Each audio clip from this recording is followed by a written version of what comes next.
गहरे अंधेरे में पूरा गांव नींद में था, मगर अनुराग की आंखों में नींद नहीं थी।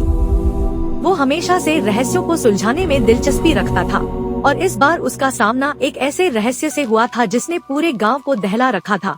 पुरानी वीरान हवेली का रहस्य।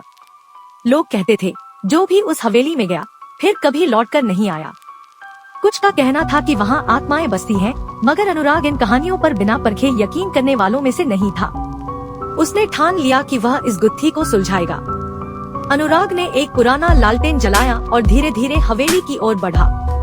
चारों ओर सन्नाटा था, सिर्फ उसके कदमों की आहट और दिल की तेज धड़कनें सुनाई दे रही थी। जैसे ही उसने हवेली के जर्जर दरवाजे को छुआ, वो खुद ब खुद डरावनी आवाज के साथ खुल गया।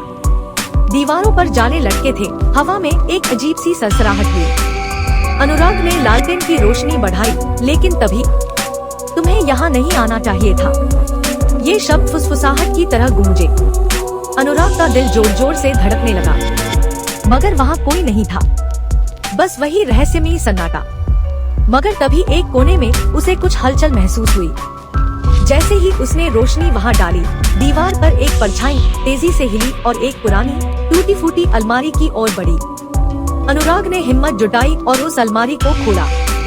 अंदर एक पुराना बक्सा रखा था, जिस पर धूल की मोटी परत जमी थी। लेकिन जैसे ही उसने बक्सा छुआ, पूरी हवेली में एक अजीब सी कंपी दौड़ गई। अचानक हवेली का दरवाजा जोर से बंद हो गया। हवा तेजी से चलने लगी, जैसे कोई वहाँ मौजूद हो। क्या अनुराग इस रहस्य को सुलझा पाया?